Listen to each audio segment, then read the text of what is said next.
may dalang mga posibilidad ng tagumpay o kabiguan, ng ligaya o lungkot. Kaya marapat lamang na tanggapin si Jesucristo bilang tagapagligtas at Panginoon. At matapos yon ay panariwain ang katapatan at paglapit sa Kanya bawat araw o day by day. Ang day by day ay naglalayong umalalay sa pang-araw-araw na pamumuhay Kristiyano. Narito po si Pastor Ed Lapis sa mensaheng pinamagatang Disease as Symptom.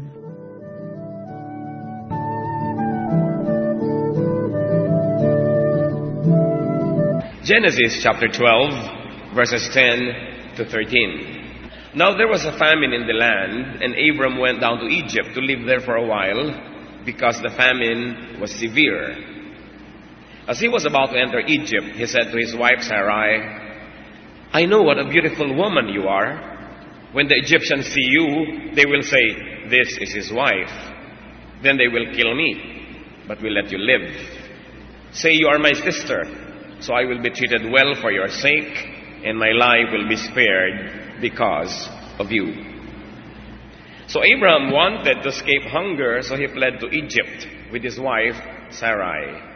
You will notice na ang tawag pa sa kanila Abram, hindi pa Abraham. Sarai pa, hindi pa Sarah. Sapagkat may taggutom at ang Ehipto ay lagi nang dinidilig ng Nile River na hindi nauubusan ng tubig dahil nanggagaling ang tubig nito sa ibabaw ng Mount Kilimanjaro, that though on the equator merong mga yelo sa ibabaw at buong taon natutunaw lang yung yelo na yon, hindi nauubos, so hindi nauubusan ng tubig ang Nile River. So tuwing merong mga tagsala, taggutom, ang mga tao pumupunta sa Ehipto para mag-survive. And that is what Abram tried to do when there was famine. He wanted to escape hunger, so he went there. But he had a terrible baggage, and that was the beauty of his wife, Sarai. In those days when the rulers were absolute, beauty could be a great liability because the king got all the beautiful women. And because Sarai was beautiful, Abram wanted to escape death or elimination. Pag nalaman nga naman na ito yung asawa, patayin natin para maging byuda ang babaeng ito at ibigay sa Pharaoh. So, sabi ni Abraham, sabihin mo kapatid kita ha, huwag mong sasabihin asawa kita. Pag nalaman ng mga tao dyan na asawa kita, papatayin ako, ikaw ang mabubuhay at gagawin kang isa sa mga asawa ni Pharaoh. So, ang sasabihin mo, kapatid kita. Genesis 12:14 to 16. When Abram came to Egypt, the Egyptians saw that she was a very beautiful woman. And when Pharaoh's officials saw her, they praised her to Pharaoh, and she was taken into his palace. He treated Abram well for her sake, and Abram acquired sheep and cattle, male and female donkeys, men servants and maidservants, and camels. So, pagdating ni Sarai at ng kanyang asawa sa boundary ng Egypt, ay kumalat na agad ang balita na may magandang babaeng dumating. At tulad ng sabi ng asawa, pinamalita nilang sila'y magkapatid. Sarai caught the courtier's attention and was brought in to Pharaoh's house. Ganun talaga nun yung mga ruler, ang maibigan nila, kinukuha. Although meron naman silang mga hindi ginaganon kung may asawa, halimbawa. Sa kagustuhan ni Abram na huwag siyang mapatay, sabi, ilihim na lang natin. Di bali nang kunin ka, basta't huwag na lang ako mamatay. And it took a while, of course, before Sarai could be touched by Pharaoh, although she was already in his home. Nung araw po, ang mga babae na dadaling sa hari, halos 1 taon ang beauty treatment bago iharap sa hari. Katulad ni Esther, no? Kutakot-takot na exfoliation ang mga ginagawa dyan, no? At kutakot-takot na exercise at whitening siguro. At kung ano-ano pa, bago sila maging food for the gods, kailangan ng long preparation. So, nakabuti yon dahil hindi naman agad-agad na nasalanta itong si Sarai. Abram, as a male relative, received gifts from Pharaoh. Mayaman na siya, dumagdag pa ang kayamanan niya. Nagkaroon siya ng mga natanggap na regalo, mga hayop, at mga alipin ng mga lalaki at babae, at kutakot-takot na kabuhayan. It was a very unfair and unjust system because the monarch had everything and could have everyone. But Pharaoh paid for the merchandise. Binigyan naman niya ng pabuya yung inaakala niya ay kapatid. Genesis 12:17 to 20. But the Lord inflicted serious diseases on Pharaoh and his household because of Abram's wife Sarai. So Pharaoh summoned Abram. "What have you done to me?" he said. "Why didn't you tell me she was your wife? Why did you say she is my sister? So I took her to be my wife. Now then, here is your wife. Take her and go." Then Pharaoh gave orders about Abram to his men, and they sent him on his way with his wife and everything he had. And may the Lord teach us major things from this episode. So before Pharaoh could lay a hand on Sarai, God inflicted serious diseases on Pharaoh and his household. His whole family suffered.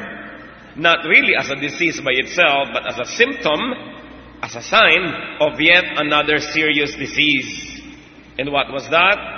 Sarai was promised to be the mother of many nations, and she would be violated by Pharaoh against God's will. So, God sent them a terrible disease to give them a sign that something was amiss. Something was terribly wrong and out of place. Today, it's mostly after the men or anybody have committed the mistake that the diseases come. Good for Sarai and for everyone else, the diseases arrived before the sin could be committed. And Pharaoh, being Pharaoh, was of course educated, and he was expected to be spiritual because of the culture of his land. So he would read spiritual messages. Pharaoh was wise enough, spiritual enough, to recognize the disease. Hindi siya nagmaang-maangan, hindi siya naging manhid, at agad-agad ay napagsapantahan niya na may kahulugan ng sakit na ito kasi abnormal ang sakit na ito. Bigla na lang dumapo out of nowhere. Sabay-sabay na lang kaming lahat nagkaroon ng sakit. Surely may kahulugan ito. Pharaoh was wise enough to understand the symptom, to read the sign. Pharaoh was discerning enough to investigate and to know. And what did he know? That Sarai should not be his wife, that Sarai should not be in his house. Many men today, sad to say, are much less discerning. Kung ano-ano na nangyayari sa buhay nila ng mga dilubyo, hindi pa nila naiisip na dahil sa kulasisi, na dahil sa mga kulasa na inaalagaan nila. Maraming mga tao hindi na nila naiisip na kanda ng kanda, dilubyo ang mga negosyo nila, nakakasakit-sakit sila, nakakapeste-peste ang kanilang mga manok at mga baboy, dahil meron silang ginagawang mali. Pharaoh was wise enough to rebuke Abram. Sabi niya, ano ka ba? Bakit sinabi mo magkapatid kayo? Mag-asawa pala kayo? Muntik na ako makagawa ng isang bagay na mali. Bakit mo sinabi ang ganyang mga bagay? And Pharaoh was wise enough to correct the situation. It takes one half wisdom to know that there is a problem and to know what the problem is. And it takes the other half of wisdom to have the courage, the conviction, and the energy to correct what is wrong. So Pharaoh returned Sarai to her husband. Sayang, napakagandang babae. Marami sa panghihinayang dahil sa isang magandang babae o isang magandang negosyo o isang magandang kita o magandang bagay, hinahayaan nilang lumala ang mga kalagayan nila sa buhay. Pero ito, sinuli niya agad, di bali na kahit maganda to, sayo na, umuwi na kayo. And he let Abram go, and indeed, Pharaoh was very wise as to let Abram keep his goods.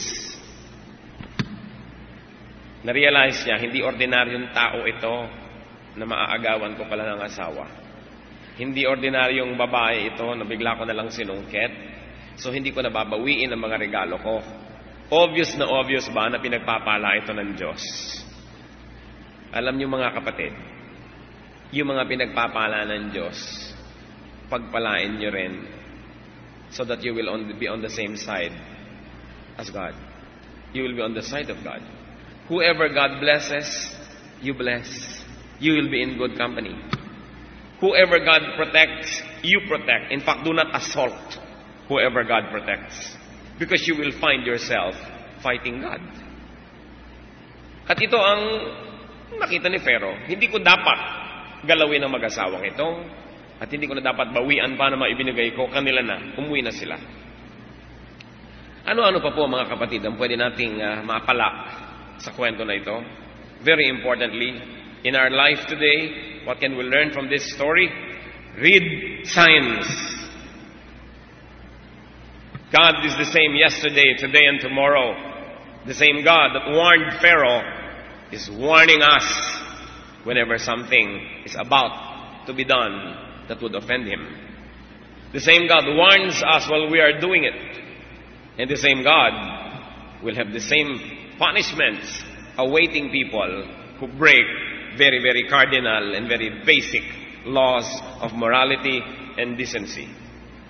For instance, an illness can be a symptom of something wrong in our collection, in our possession, in our approach and style, in our ways. It is possible. Maaaring may mga sakit tayo na hindi naman pala physical ang pinanggalingan, hindi tunay na mikrobyo o virus. Ito'y isang babala, isang nagsisisigaw na babala na mayroong mali sa ating buhay. Tulad ng kapatid ni Moses, na nang aagaw ng kanyang authority, pinarusahan bigla ng Diyos. Numbers 12:10-11. When the cloud lifted from above the tent, there stood Miriam, leprous, like snow. Aaron turned toward her and saw she had leprosy, and he said to Moses, "Please, my Lord, do not hold against us the sin we have so foolishly committed." You know, Aaron and Miriam were elder brother and sister to Moses. And when Moses was becoming very, very popular, he had the authority, the favor of God, and the leadership. This brother and sister thought that they too, as his brother and sister, must be entitled at least to some respect and authority. And so they began to talk against Moses. Bakit? Si Moses lang ba kinakausap ng Diyos? Diba kami rin? Nalimutan na nila na meron lang sila.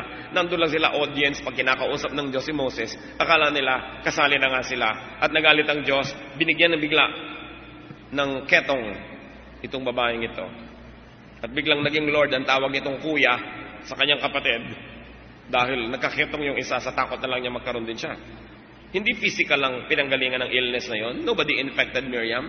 God inflicted her with leprosy because she committed a grave error against God's anointed. In that case, Moses. Meanwhile, brothers and sisters, pay attention. Not all illnesses are symptoms of error. So don't be judgmental. Not all physical illnesses herald the presence of sin in someone's life. Not all sicknesses means there is a moral lapse in the life of the patient. Do not be judgmental. Meron naman, may sakit ka na, ipagpipilit pa, mag-confess ka na para ka gumaling. Ha? Bakit? Siguro may sakit ka, kaya ka nagkaganyan, tulad ni Pharaoh. Hindi lahat. Meron talagang sakit na dinapuan kasi sa ng mikrobyo, talagang mababa ang resistensya, nagkasakit. And remember, it was Pharaoh. It was the patient who diagnosed the disease. Siya ang nagsabing, I have committed a mistake. There must be something wrong that I have done. That's why this sickness. It was not somebody else who judged him. He judged himself. Obviously, God, in His infinitely mysterious ways, revealed the truth to Pharaoh. Not all illnesses are symptoms, and as symptoms come in the form of physical disease. That's another thing. May mga sakit na symptom ng kasalanan. May mga sakit na hindi. So huwag nating i-judge ang mga may sakit. Hayaan mo sila mag-isip. Kung ikaw yung may sakit, o kaya mga pamilya mo yung may sakit, ikaw dapat mag-isip nun, hindi iba. Meanwhile, hindi naman lahat ng sakit na dumadapo dahil may kasalanan tayo ay physical illness. Sometimes the illnesses or the sicknesses are psychological, emotional, non-physical, spiritual. Di ka mapagkatulog. Balisa ka lagi. Laging magulo ang iyong isip. Hindi ka matahimik. Wala kang ganang kumain. Nahuhulog ang iyong katawan nang wala naman dahilan.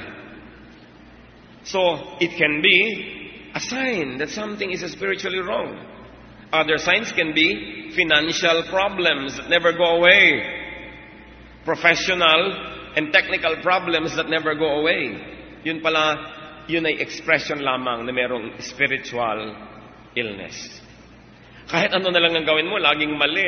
May mali nang may mali at lagi ka na lang nato-torment. You're always being tortured by some unknown and unrecognized power. Katulad na lang ni Saul. When Saul began to fall out of God's favor, what happened? Evil spirits began to torture him. 1 Samuel 16:14. Now the Spirit of the Lord had departed from Saul, and an evil spirit from the Lord tormented him. And this torment led to sleeplessness, to worry, to anxiety, to paranoia. But whenever David would play, through the arts, through the power of the arts, in this case music, the Lord soothed and healed Saul.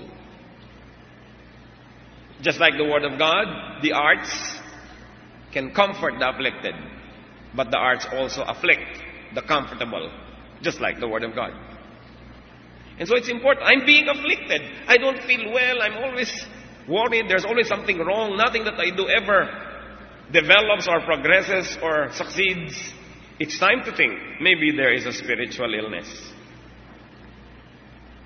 But of course, you have to go through the motions of eliminating all the possible real reasons. Maybe you did not plan well. Maybe there is a technical reason, a physical, intellectual reason. But if you know that there is something basically wrong with the way you deal with God and with yourself and with others, and if there's any lingering or nursed sin in our lives, then you must be able to say, this illness could be a symptom of yet another illness.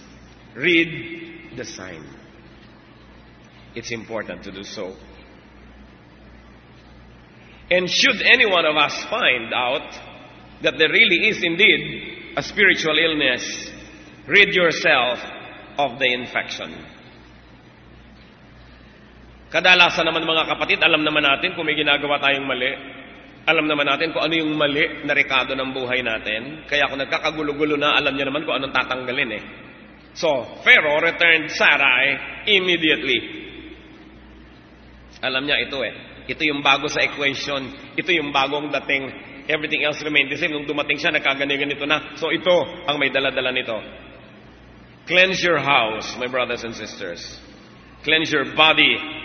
And cleanse your mind of infection and pollutants. Kung tayo'y mahilig sa ma-detox, we want to be detoxified physically, dapat we are detoxified spiritually every day. Psalm 139:23-24. Search me, O God, and know my heart. See if there is any offensive way in me. Napakagandang dalangin. Hindi, Lord, give me this, give me that, give me this. Kundi, Lord, search me.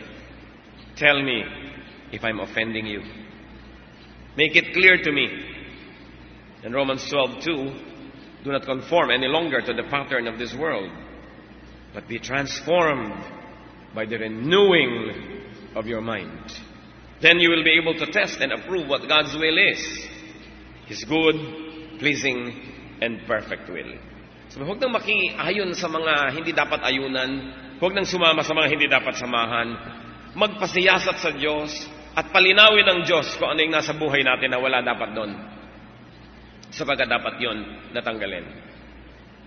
Kahit yung mga tumor, tinatanggal yan. Yung mga cyst, tinatanggal yan. Because it can infect the body in a more horrible way.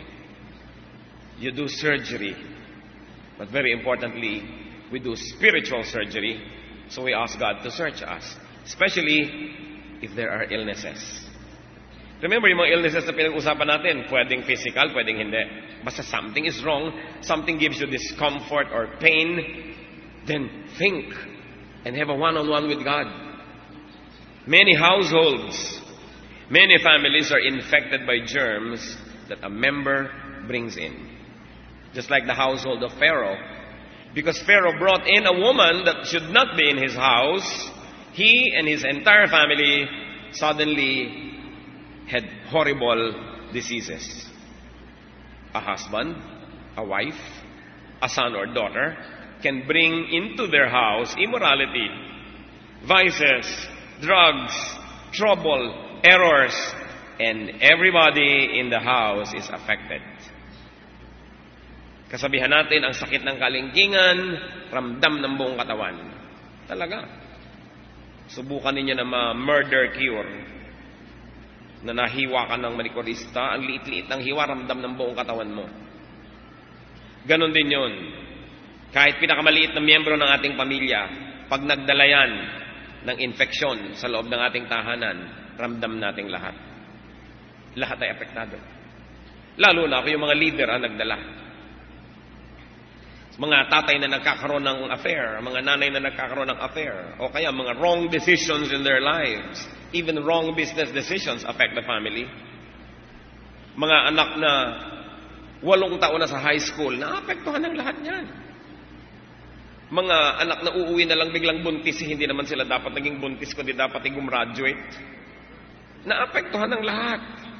Nagda-drugs. Lahat ng ginagawa natin, we bring something home. Just like what Pharaoh did. Gayahin natin si Pharaoh. Nung nagkaroon ng mga karamdaman, nag-isip-isip, ano kaya ang problema? Ano bang nagawa kong mali? Dapat ganun, para hindi na lumala. Keep your home safe and free from spiritual infections. Do not covet. Huwag maghahangad ng hindi sa'yo. Exodus 20:17, you shall not covet your neighbor's house. You shall not covet your neighbor's wife, or his manservant, or maidservant, his ox or donkey, or anything that belongs to your neighbor. Pag tayo naghangad ng hindi atin, lalo't iniuwi pa natin yun, at ninakaw pa kung saan, madadamay ang buo nating sambahayan. Work hard to get what you want, but be contented with what is yours. Hebrews 13:5, be content with what you have, because God has said, never will I leave you, never will I forsake you. Hindi naman tayo kakapusin, hindi tayo magkukulang. Pangako ng Diyos na hindi tayo iiwanan.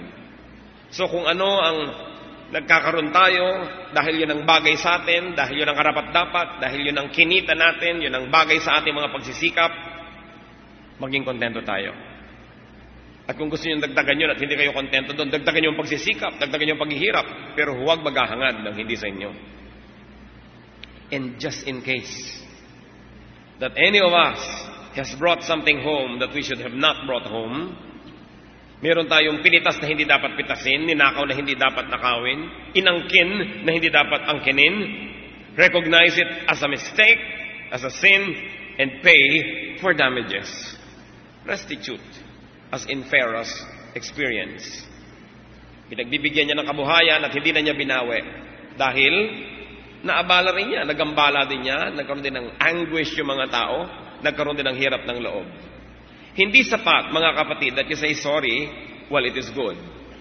But when you say sorry, restitute. Pay the damage. Katulad ni Zacchaeus, chief tax collector, maraming ninakawan. Subalit nung nakatagpo niya ang Panginoong Jesus, nagkaroon siya ng pagbabagong loob, natanto niya na marami siyang nanakawan, hindi lang niya sinabing, sorry. Luke 19:8. But Zacchaeus stood up and said to the Lord, look, Lord, here and now I give half of my possessions to the poor. And if I have cheated anybody out of anything, I will pay back 4 times the amount. Kailangan magbayad. Merong mga lalaking bigla na lang nagkaroon ng affair, nagkaroon ng bunga, nagkaroon siya ng anak kung kanino, tapos sa tauhan, ay, hindi ko pala dapat itong gawin, bigla na lamang i-abandon na ang kanyang anak. Kailangan panagutan ang dapat panagutan. Kaya kung ikaw naman itong si Mrs., ito namang si Mr. mo, nagkaanak na nga kung saan, tapos ngayon pag-aaralin pa niya, kaya pasan-pasan mo yung krus na hindi naman ikaw ang umimbento. Kaya dapat maingat ang lahat dahil wala tayong pwedeng gawin na hindi madadama yung mga mahal natin sa buhay. But don't stop them if they have to restitute an error, if they have to pay for a damage, because that is what good morality requires. May pananagutan tayo sa mga taong nagagawa natin ng mali. Nasasaktan, nasusugatan, may pananagutan tayo sa kanila. Mabuti na humingi ng tawad, pero hindi yun sapat. Dapat ka magbayad. Yun ang dapat. 1 Samuel 12:3, anong sabi ni Samuel? Here I stand. Testify against me in the presence of the Lord and His anointed. Whose ox have I taken? Whose donkey have I taken? Whom have I cheated? Whom have I oppressed? From whose hand have I accepted a bribe to make me shut my eyes? If I have done any of this, I will make it right. Sabi niya, patatohanan ninyo. May ninakawan ba ako sa inyo? May inagrabyado ba ako? May inagawan ba ako? Kung meron, at mapatutunayan nyo, itutuwid ko. So dapat itinutuwid. Kung meron tayo nagawang mali. Kung minsan, ang anak mo, teenager na lalaki, biglang nagkaroon ng girlfriend, biglang nagbuntis si girlfriend, itatakas mo na ngayon yung anak mo, dadalhin mo sa Alaska, dadalhin mo sa Timbuktu, kung saan man. Conveniently, kinalimutan mo na may pananagutan kayo dun sa napagkamalian. Hindi sapat na itaka sa mga anak natin sa mga problemang nilikha nila. That's one way. That's not God's way. Kung gusto nyo silang ituwid, gusto nyo silang ilayo, pwede. Pero dapat magbayad. Dapat magbigyan ng damages para doon sa mga naapektuhan. Huwag nyo lang minamahal ang sarili nyong anak. Dahil kung minsan, ang naaagrabyado nila, siyempre, ang naaagrabyado nila, anak din ng may ibang anak. May nanay din yun at tatay na madudurog ang puso. Sa kumisan sa pagmamahal natin sa mga sarili nating anak, nagiging bulag tayo, sila na lang lagi ang ipinoprotect natin, sila na lang lagi ang inilalayo natin sa gulo, at hindi na natin naiisip na may naagrabyado sila, at yung mga naagrabyado yung mga magulang na nagluloksa din. Ang mga anak ng Diyos, isa sa mga nagiging pagbabago sa ating puso, nakikita natin na hindi lang yung mga biological children natin and children natin, that we are parents of every child. Dahil tayo yung magkakapatid. So, mahal mo rin ang anak ng iyong kapatid. Mahal ng Diyos ang mga nasa loob ng church at nasa labas ng church. Mahal niya yung mga godly at yung ungodly. So, isa sa mga pananagutan natin, huwag basta-basta na lang nating iniiwas yung mga mahal natin sa buhay sa problema na wala nang kwenta kung tayo ay merong na-damage. Like Pharaoh, pay. It's a decent and the godly thing to do. So if you suffer from any unusual illness, or if not, but you would suffer, I hope not, then reflect. Think. Meditate. Ask God to reveal to you if you have spiritual infection. Kung wala nang mangyari sa mga negosyo nyo, puro na lang failure. Lahat ng itinatanim nyo ayaw tumubo. Lahat ng ginagawa ninyo, nabibigo. Lahat ng ating pagsisikap, nababaliwala. May pagkain ka, wala kang gana. May kama ka, hindi ka makatulog. May buhay ka, pero wala kang gana sa buhay. Ang gulo-gulo. Kahit na lang kailan may problemang dumarating, hindi na matapos-tapos. Kapatid, mag-isip-isip. Baka merong infection. Baka merong part ng ating pag-iisip, ng ating ugali, ng ating pamumuhay na dapat ay tigilan at puksain. At kung nangyayari ito sa ating mga mahal sa buhay, ipanalangin natin sila na huwag maging bingi sa mga babala ng langit. Hindi nagkukulang ang Diyos sa pagpapaalala. Lagi siyang nagpapaalala. Subalit mahirap gisingin ang gising. Yan ang pinakamahirap, gisingin. Yung gising naman talaga pero nagtutulog-tulugan. Napakahirap. Kaya kung tayo ginigising ng Diyos, huwag tayong magtutulog-tulugan. Huwag tayong magmamaang-maangan. Kung may sinasabi sa atin ng Panginoon, pakinggan natin.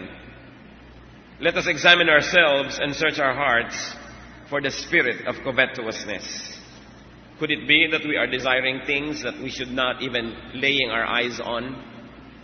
Could there be symptoms or poisonous fruits of our misdeeds in our lives?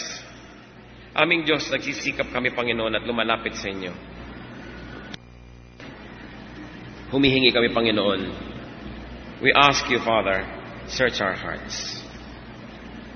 Especially if there's anything that continuously go wrong in our lives. Humihingi kami, Panginoon, ng matang dilat, taingang nakakarinig, kung binibigyan mo kami ng babala. Makita namin nawa, Panginoon, ang dapat makita. Maunawaan ang dapat maunawa. At humihiling kami, Panginoon, hipuin niyo po ang puso namin. Mga kapatid, kung merong alam naman ninyo na dapat bitawan, dapat tanggalin sa buhay, at kinakausap kayo ng Panginoon ngayon na, magpasya, tanggalin yan, mananalangin tayo. If you know that there's something in your life that God has been asking you to get rid of, but you have been holding out and you're not surrendering, but right now, God touched you, and you want to make that surrender. Baka meron tayong illness dahil sa mga katigasan ng ulo na yan eh. May inaalagaan tayong kung ano-ano. Sino man sa atin ang sinasabihan ng Espiritu ng Diyos, may inaalagaan ka, may bahagi ng buhay mong dapat mo talagang tanggalin. And you want to make that decision now, and you want to receive God's power to do that. I'd like you to stand because we're going to pray. Sino magsasabing, Lord, sumusunod po ako. Yung sinasabi niyong tanggalin, tagal-tagal nang iniiwasan ko. Susunod ako ngayon. Bigyan niyo ako ng kapangyarihan. Praise God. Who else will stand and say, Lord, I like to give up this thing that you've been asking for. I like to obey you. Alam ko naman na dapat na akong sumunod nun pa. Pero tinatagalan ko pa. Isang mabuting bagay, marangal na bagay na tumayo sa presensya ng Diyos. Kung ang pagtayo ay nangangahulugan ng pagsunod. Lord, hindi ko natitigasan ang aking loob. I will surrender to your will. Because I know what it is that you don't want to be in my life. Mananalangin tayo, sino man ang nais pang tumindig, sumama kayo. Panginoong Diyos, masdan niyo po ang inyong mga anak.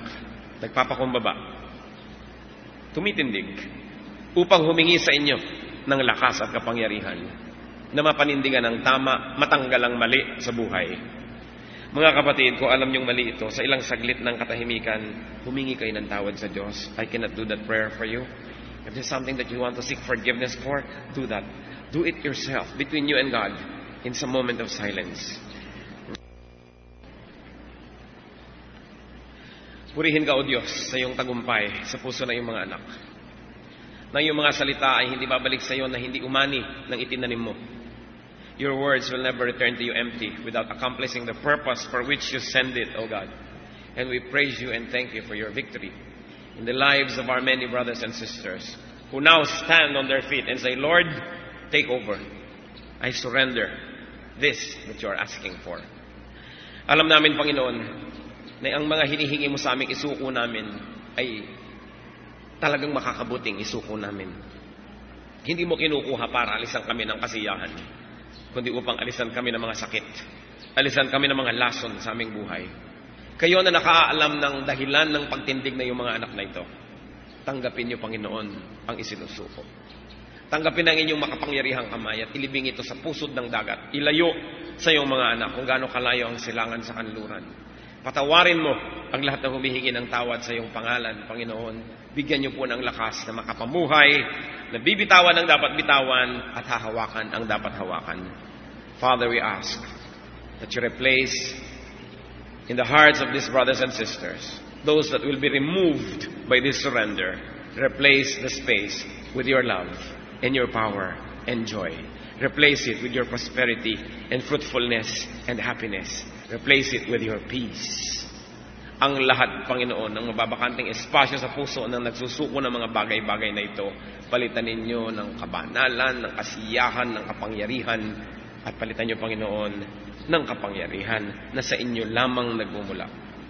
Salamat, Panginoon, at sa aming mga kapatid na walang itinatayo na dahilan at hindi tumayo na pinagpapasalamat namin, Panginoon, na maaaring ito'y dahilan na sila ay matagal nang nagsuko sa inyo ng maraming mga bagay.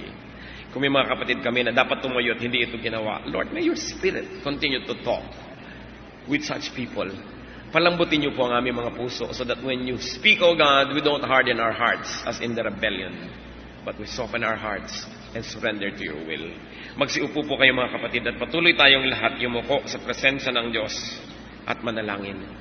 In silence, ask God to touch you in a spiritual way, in a very personal way. Ask God to search your heart. Kung minsan hindi natin napapansin, baka meron tayong mga kulang o may sobra. In silence, let's all ask God to search our hearts so that God may correct us. God may remove what must be removed, and God may put into our hearts what needs to be there. Dear Lord, listen to the prayer of your people. Be with us in spirit.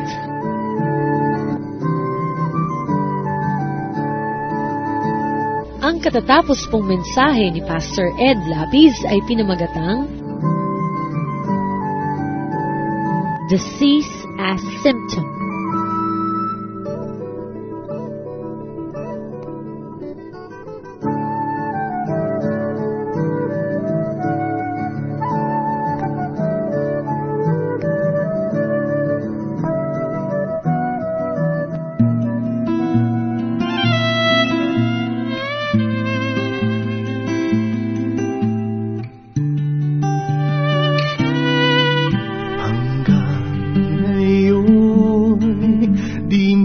Unawaan hanggang ngayon, pinag-iisipan kung bakit mo ako inibig.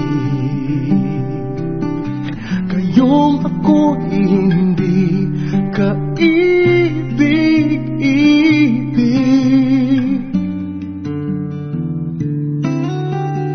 Di man kita pinahalagahan, di man kita pinaglaanan ng oras at ng pagtingin. Nasasaktan man ang iyong damdamin.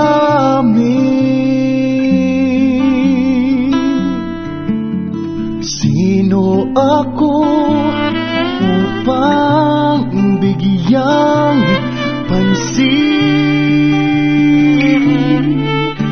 Inako mo ang sala ko kahit di karapat-dapat.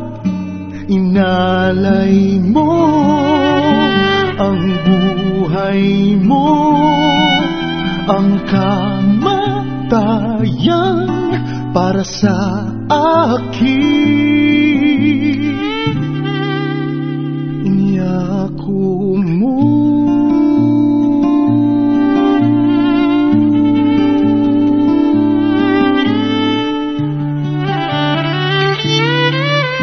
Di man kita pinahalagahan, di man kita pinaglaanan ng oras at ng pagtingin.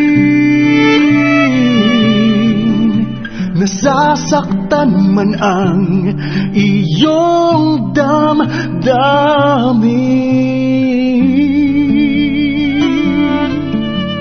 Sino ako upang bigyang pansin? Inako mo ang sala ko kahit di karapat-dapat. Inalay mo ang buhay buhay mo ang kamatayan para sa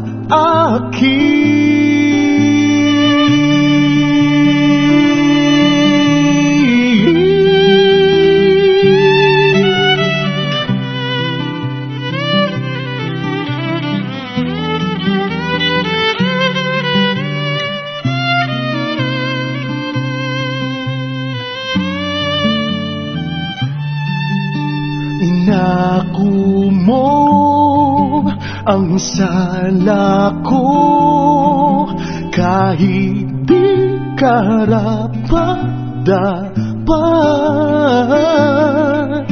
Inalay mo ang buhay mo, ang kamatayan para sa akin.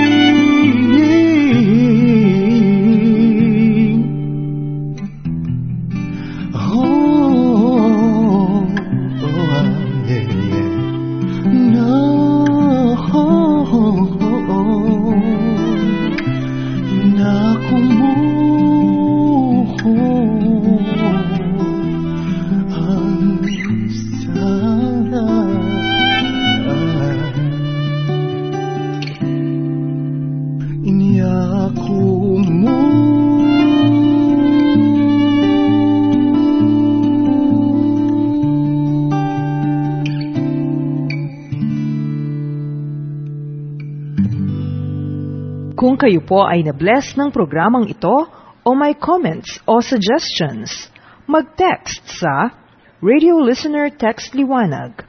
Type RL space name space address space ang inyong mensahe at ipadala sa 0917-549-2624. Oras na po para pansamantalang magpaalam ang programang Day by Day. Tayo po'y magsama-sama mula Lunes hanggang Biyernes. Magandang gabi po at mabuhay ang Panginoong Hesus.